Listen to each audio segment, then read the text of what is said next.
Hey guys, it's Craig Miller from 6-7 The Score, 67thescore.com. I'm here with top amateur two-time national champion Semajay Thomas.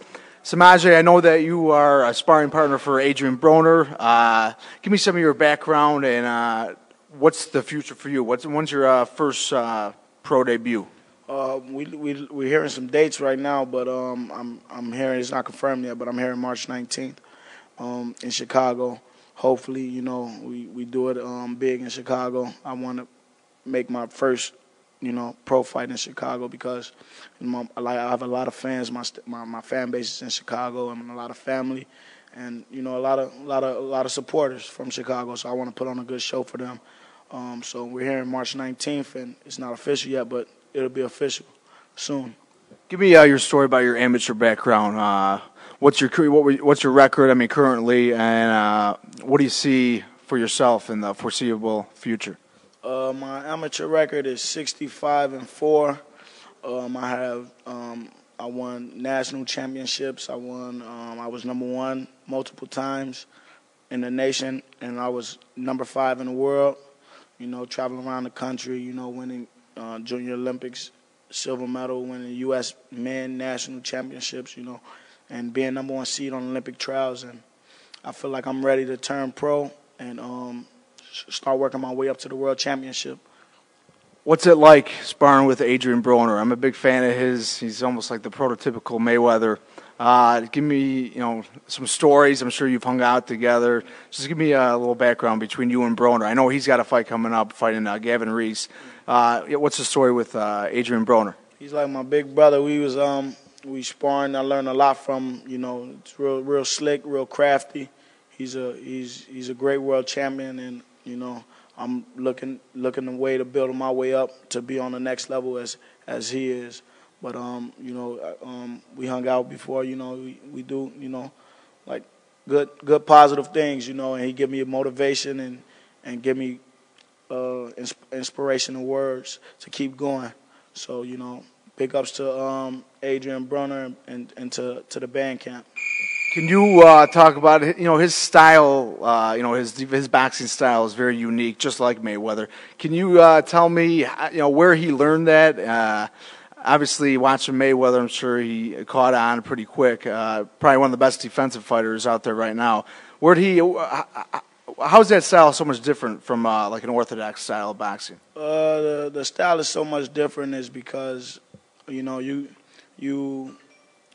it's really called the Philly shell, where you can catch punches and catch punches as far as your shoulder and not using your hand. But you know, you could throw shots a little more accurately and more slick in a ways, and it's a little more comfortable than a Philly shell. I mean, than the orthodox. Right. But he learned it by watching Floyd. You know, James Toney was a great person to use it. Floyd Mayweather, Adrian Broner, and now me, because I'm using it too, and I got a very slick style and doing it too. So. How long did you switch from an orthodox style, or was it always that you were in that Philly shell?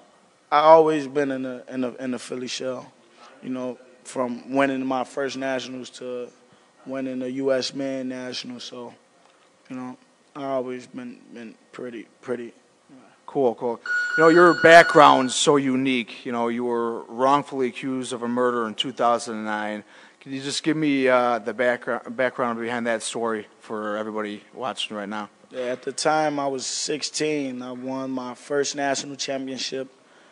I just won the Junior Olympic silver medal, and just coming from fighting out the country, and AIBA Junior World Championships in Armenia. And a few weeks later, I get charged as a first-degree murder.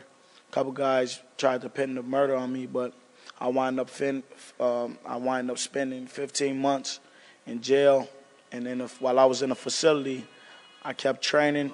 I kept telling everybody that I was going to get out and that I was going to become a world champion and an Olympian and win my other national championship. I was going to take my number 1 spot back. So as I was training, everybody was looking at me like, man, this kid is crazy.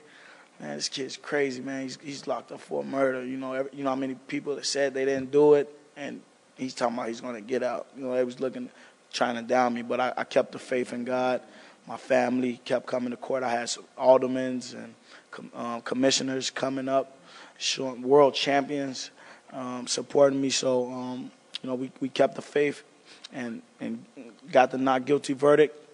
You know, and we got this, the very next day I was in the gym sparring, getting ready. So, you know, I worked hard. So then I won the Illinois State Championships. I won the regional championships. I went on the U.S. National Championships, and I took my #1 spot back.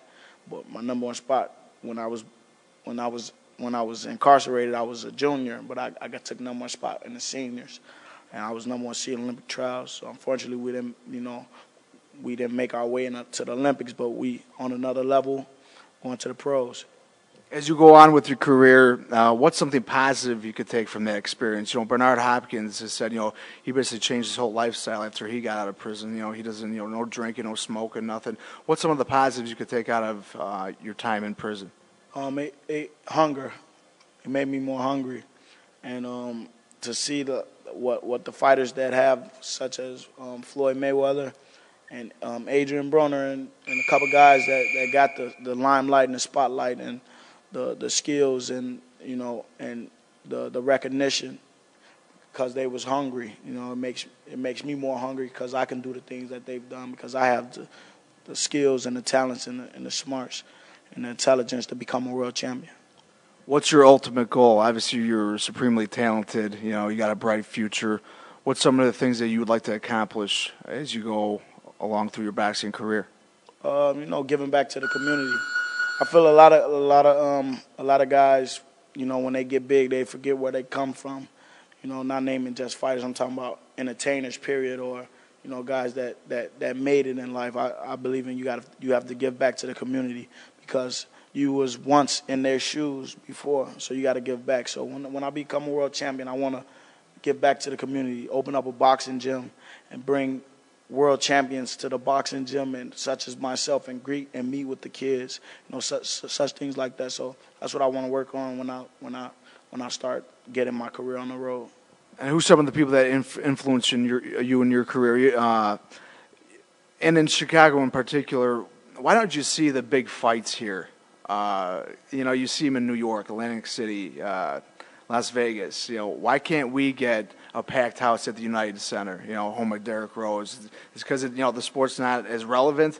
Give me your take on why we can't get a big crowd here in Chicago. Maybe one day you eventually could bring that to us. Yeah, I was thinking the same thing. Yeah, but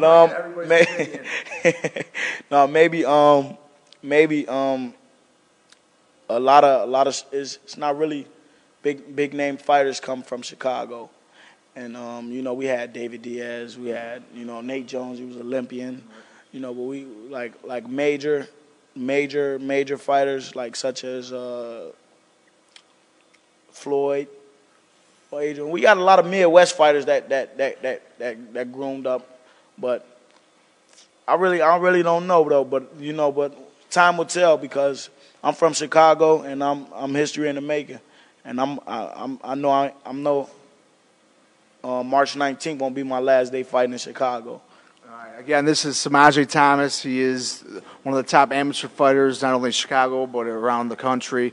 Your fight is coming up March 19th. Not officially yet. We don't know. We don't know the opponent or anything. Good luck to you. Thank you very much for your time. And anything else? You got any crazy stories before I let you go about Adrian Broner or something? You know, something you could share to the audience.